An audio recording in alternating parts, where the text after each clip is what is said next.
A humble cashier gives her last $20 to a struggling stranger in a crowded grocery store, unaware that her small act of kindness is about to reveal a truth that will change all their lives forever. It was a Saturday afternoon, the kind that feels heavier than it should. The automatic doors of the neighborhood grocery store kept sliding open and shut, letting in waves of warm air and tired people. Shopping carts rolled across the tiled floor with uneven squeaks.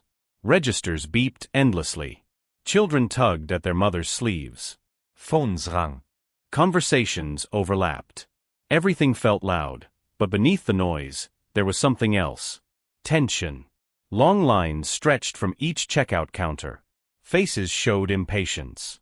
A mother bounced a restless toddler on her hip while checking the time. An elderly man leaned against his cart, rubbing his lower back.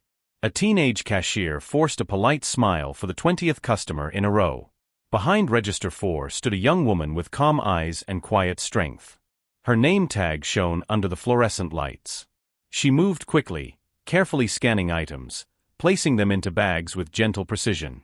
She greeted every customer the same way, with kindness that looked almost out of place in such a hurried room. She had been on her feet since morning. Her back ached. Her stomach was empty, she had skipped lunch again. But her voice remained soft. "Good afternoon." "Thank you."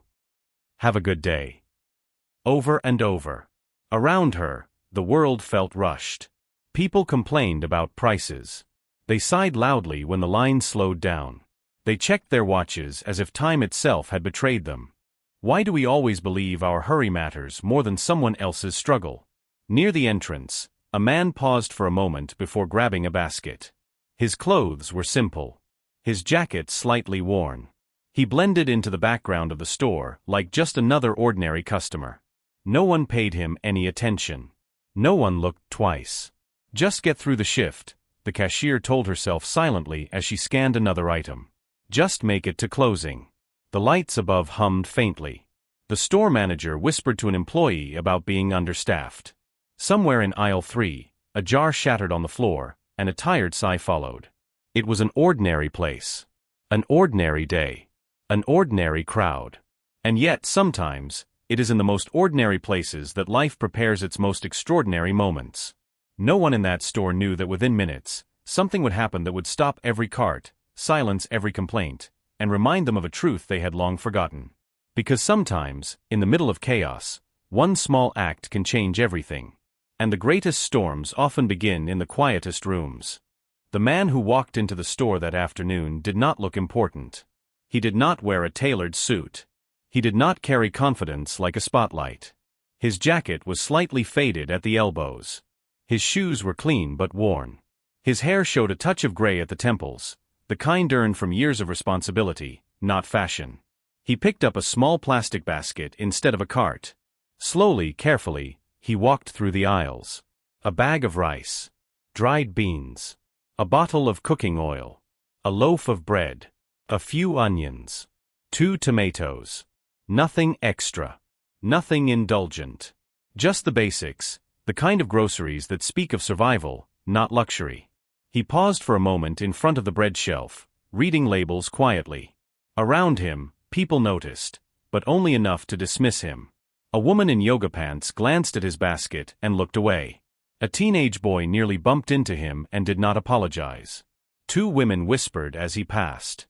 There is a certain way people look at someone they have already judged. Quick. Dismissive. Final. The man felt it. He felt the weight of eyes that did not see him, only his clothes. Only his basket. Only what they assumed. Good, he thought silently. Let them see only what they expect to see. He moved toward the checkout lines. Register 4 was long, but he joined it without complaint. He stood straight, hands resting lightly on the basket handle. In front of him, a woman wore designer sunglasses on her head and held her phone like it was an accessory to her identity. Behind him, a tired father rocked a sleeping baby in a carrier. No one spoke to him. No one smiled at him. To them, he was just another man trying to get by. How often do we decide someone's worth in a single glance? He watched the cashier from a distance, the way she greeted each customer with patience, the way she handled items gently as if they mattered. There was no rush in her kindness, even though everything around her rushed. The line moved slowly. The woman behind him sighed dramatically. He did not react. He had built empires where people competed for his attention. He had walked into rooms where conversations stopped out of respect. But here, in this ordinary store, he was invisible. And for the first time in a long time, that invisibility felt honest. He tightened his grip slightly on the basket. This was the moment he had chosen, to see what people do when they believe no one important is watching. Because sometimes, the truest test of character happens when we think someone has nothing to offer us. The fluorescent lights flickered faintly overhead as the line shortened. His turn was coming. And no one, not a single person in that store, realized that the quiet man with rice and beans carried a story far heavier than his basket. Right behind the quiet man stood a woman who refused to be invisible. Her heels clicked sharply against the tiled floor. Her handbag rested on her arm like a trophy. Her hair was styled perfectly, her makeup flawless, her perfume strong enough to announce her presence before she spoke. And she did speak. Loudly. She checked her watch. Then she sighed. Not a soft sigh, a dramatic one, meant to be heard. "This line is ridiculous," she muttered, though not quietly enough to be private. The people around her shifted uncomfortably. She leaned slightly to look at the man in front of her. Her eyes moved from his worn jacket, to his simple basket, to his shoes. A small smirk touched her lips. "Some of us actually have places to be," she said, this time clearly directing it at him. The man did not turn around. The father behind her looked down at his baby. The elderly woman 2 spots back pretended to check her grocery list. No one wanted to get involved. But everyone heard. She pulled out her phone and began speaking loudly to someone on speaker. "I cannot believe I'm stuck in this store. My usual place was closed. And the people in here," she paused, glancing again at the man in front of her. "Well, let's just say it's not exactly my crowd." The words hung in the air. The cashier kept scanning items, her face calm but her fingers tightening slightly on the barcode scanner. The woman tapped her manicured nails against her cart handle. "If you can't afford much," she added under her breath but still loud enough to cut, "at least don't take forever." Was she trying to hurt him, or trying to prove something to everyone else? "They need to know I don't belong here," she thought silently. "I'm not like them." The line moved forward by one person. She stepped closer, almost bumping into the man. "Excuse me," she said sharply. "The express lane is for small baskets. If you're going to hold everyone up, maybe you should step aside." He remained still. There is something about quiet dignity that unsettles loud pride. Her voice grew slightly sharper. "Unbelievable."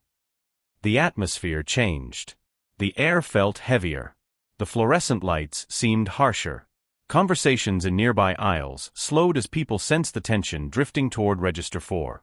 The cashier glanced up briefly, her eyes meeting the man's back, then lowering again to her screen. The woman crossed her arms. Impatient. Superior. Certain. In that moment, she believed she understood exactly who he was. And she believed she understood exactly who she was. But sometimes, the loudest confidence hides the deepest insecurity. And sometimes, the people trying hardest to prove their worth are the ones most afraid of losing it. The line moved again. The man stepped forward. So did fate. The basket was placed gently on the counter. One by one, the cashier scanned the items.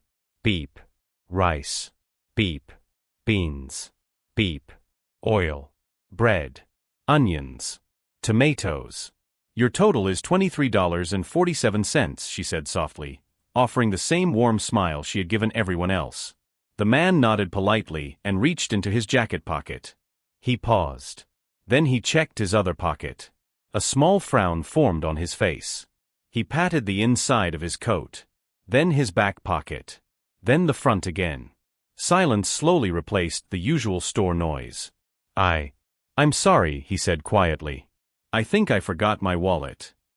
For a second, no one reacted. Then the woman behind him let out a sharp, disbelieving laugh. "You have got to be kidding me." The words sliced through the air. "Are you serious right now?" she continued, her voice rising. "We've all been standing here, and you don't even have money?" The father behind her shifted uncomfortably. The elderly woman looked down. The cashier's smile faded into concern. The man looked genuinely embarrassed. His shoulders lowered slightly. "I must have left it at home," he said. "I apologize. I didn't mean to hold anyone up." The entitled woman stepped forward, her heels striking the floor with irritation. "This is ridiculous.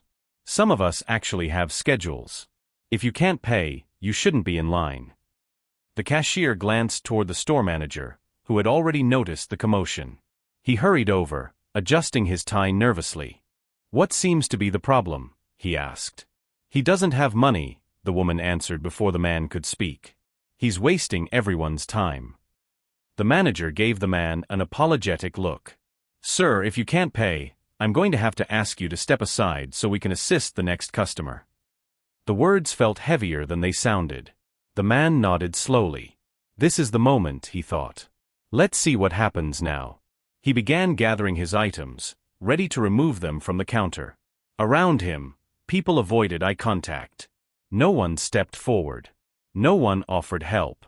They simply watched, some with annoyance, some with quiet judgment. How quickly we step back when someone cannot pay their way. The entitled woman crossed her arms, satisfied. "Exactly," she muttered. "That's what I thought." The cashier looked at the groceries, then at the man's face, then at the line behind him. Her fingers tightened around the edge of the register. The store felt unusually still. Even the beeping had stopped. It was no longer about $23.47. It was about what happens when someone falls short in front of us.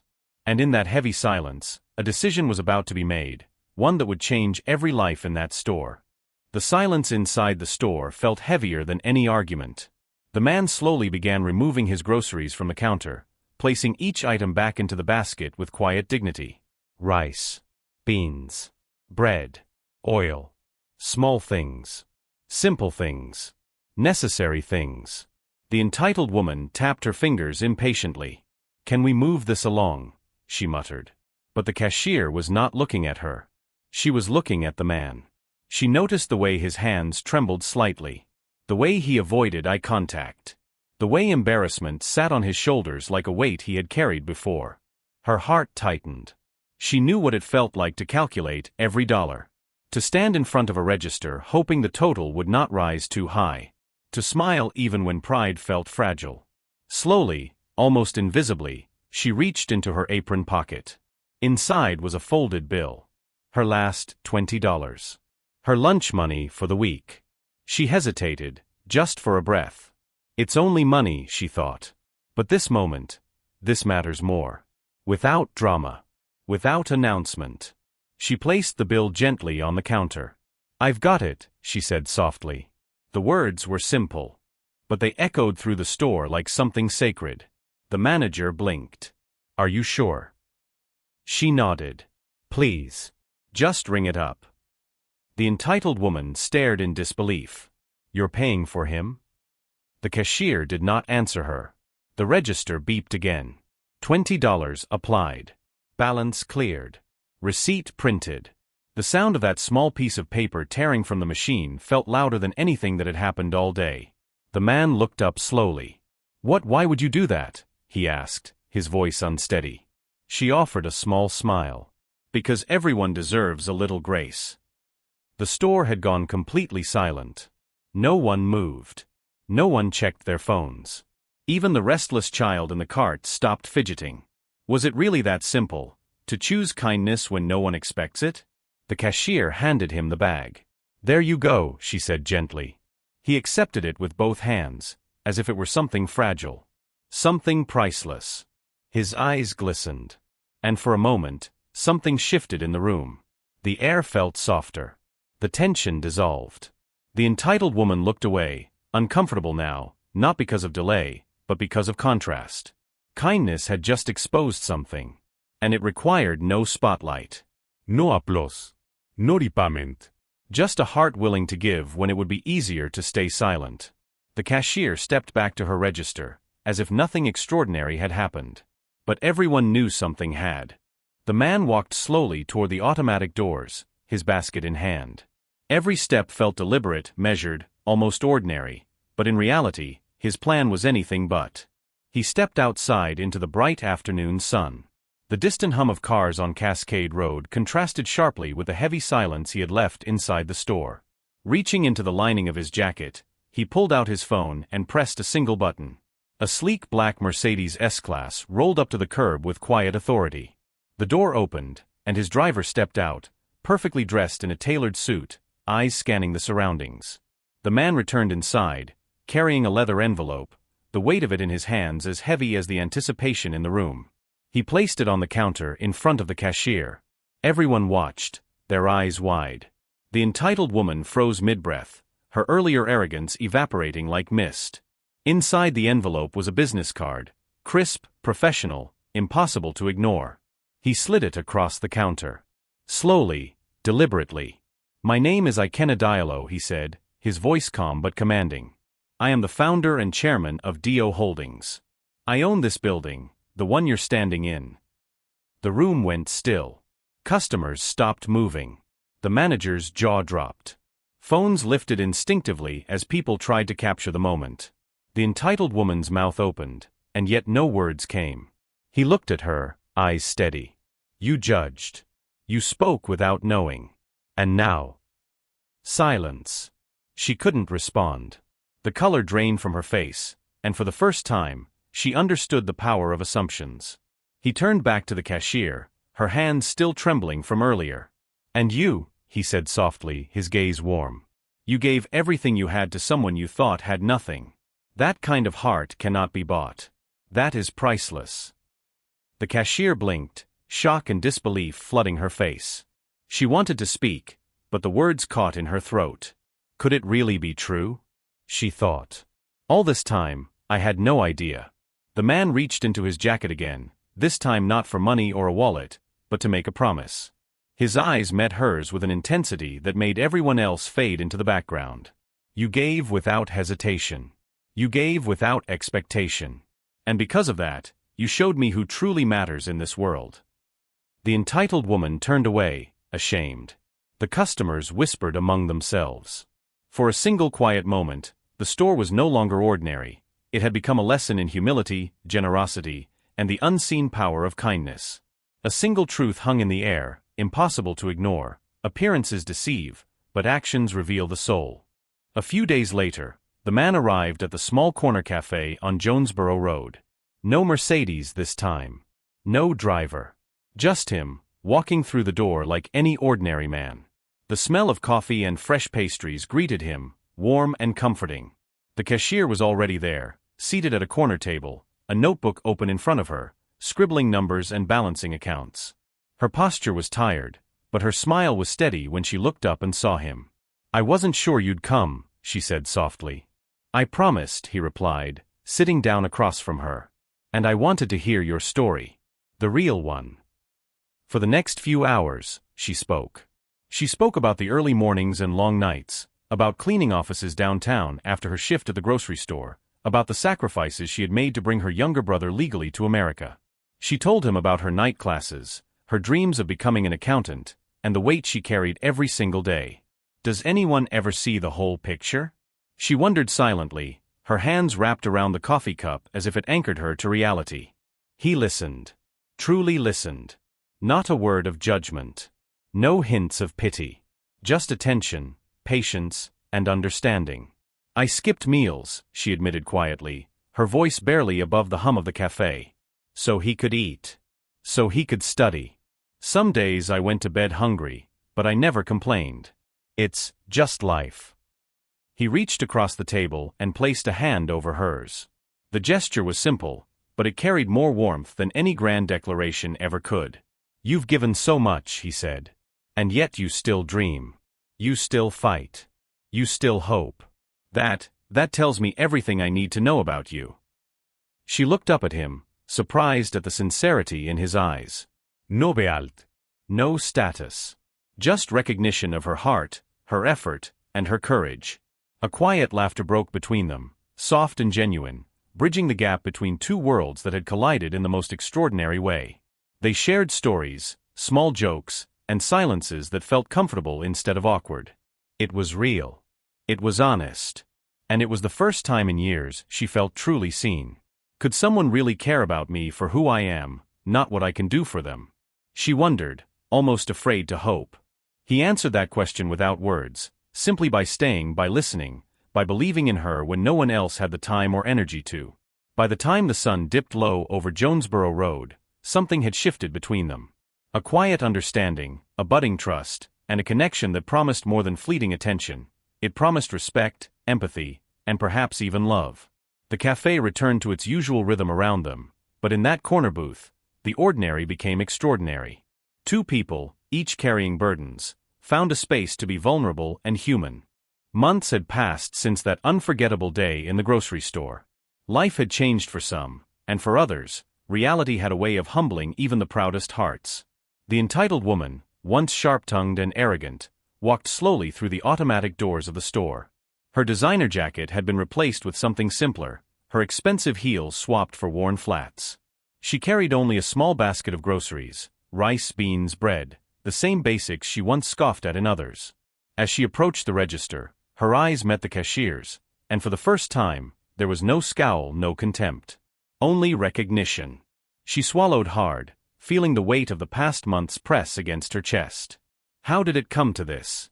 She wondered, her mind racing through the choices, the pride, the arrogance that had once defined her. When the cashier scanned her items, the total came to $14.82. The woman opened her purse, counting carefully, $3 short. Panic rose in her chest. She hesitated, ready to put the bread back, ready to walk out ashamed. The cashier, calm and steady, did something extraordinary.